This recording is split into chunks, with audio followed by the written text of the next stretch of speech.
Fortunato and I were both from old and important Italian families. When we were kids, we used to play together. Fortunato was bigger, richer, and more handsome than me. He loved making me look foolish. Over the years, he hurt my feelings countless times. I never showed him my anger. Because of that, he thought we were good friends. But I promised myself that one day I would get back at him for all the insults. Years went by. Fortunato married a rich, beautiful woman, and they had children. I secretly hated him, but I never said or did anything to show my feelings. When I smiled at him, he thought it was because we were friends. He didn't know I was smiling at the thought of punishing him one day. Everyone in town admired Fortunato. Many people were also afraid of him because he was rich and powerful. But he had a weakness. He believed he was the best wine expert. I also loved wine and spent a lot of money buying rare and expensive bottles. I kept my wine in the underground rooms of my family's palace. Our palace was one of the oldest in town, and my family had lived there for hundreds of years. The underground rooms were also where we buried our dead. These tombs were quiet and dark, and no one but me ever went there. One evening during carnival season, I met Fortunato on the street. He was coming home from a party, and I could tell he had been drinking a lot. He was dressed in a colorful silk suit, yellow, green, purple, and red, with an orange hat covered in little silver bells. When he saw me, he threw his arms around me and said how happy he was to see me.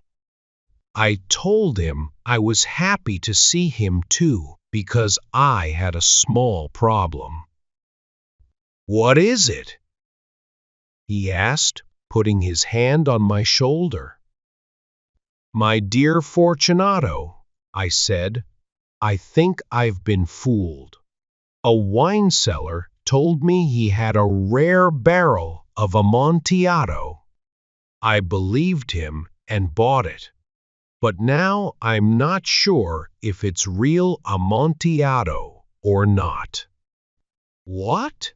Fortunato exclaimed.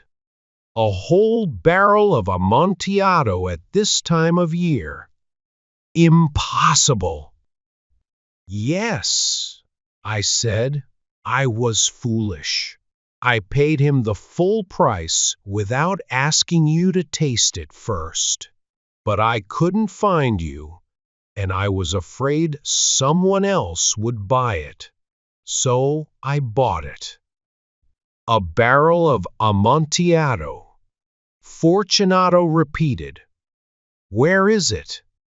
I pretended not to hear his question and said I was planning to ask our friend Lucrezi to check if it's real. Fortunato laughed loudly. "Lucrezi? He can't tell Amontillado from vinegar." I smiled. "Some people say he's as good a wine expert as you are." Fortunato grabbed my arm. "Take me to the wine," he said. "I'll taste it for you." "But my friend," I said, "it's late. The wine is in my cellar, deep under my palace. It's damp and cold down there. The walls are wet."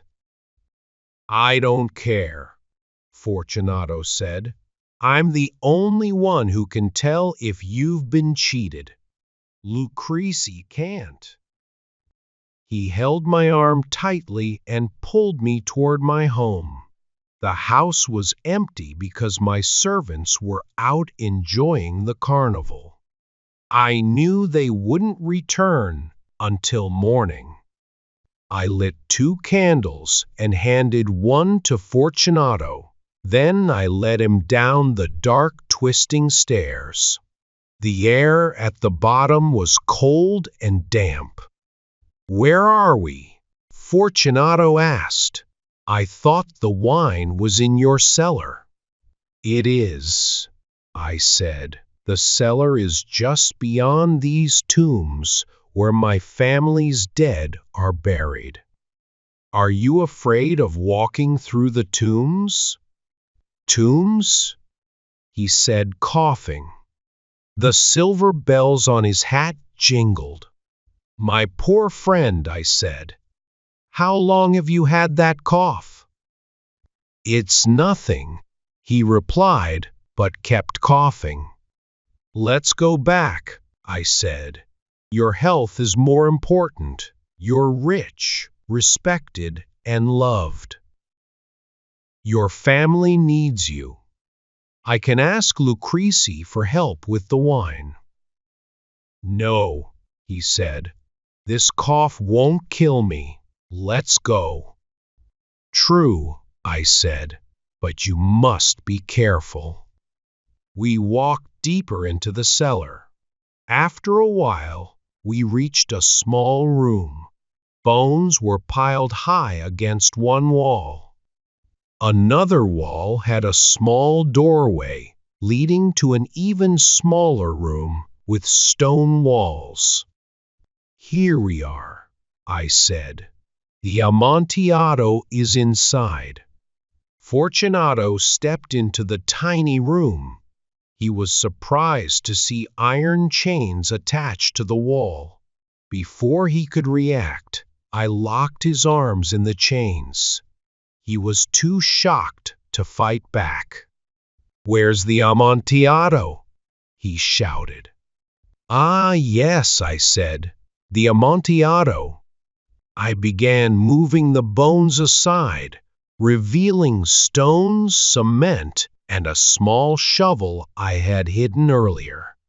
I started building a wall to seal the doorway. At first, Fortunato was too drunk to understand, but soon he began to moan. Then he pulled at the chains, trying to break free. I stopped working to enjoy the sound. After a while, he stopped struggling. As I built the wall higher, he started screaming loudly. For a moment, I was worried someone might hear him. But the thick walls of the tomb made me feel safe. I screamed back at him, louder than he could, and he went silent.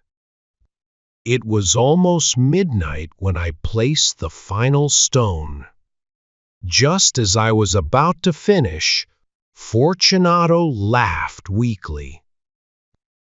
"You've played a good joke," he said. "Let's forget this and go back. My wife and friends are waiting." "Yes," I said. "Let's go." But he didn't say anything more. "Fortunato!" I called. No answer. I quickly placed the last stone and covered the wall with bones. That happened 50 years ago. No one has disturbed those bones since. May he rest in peace.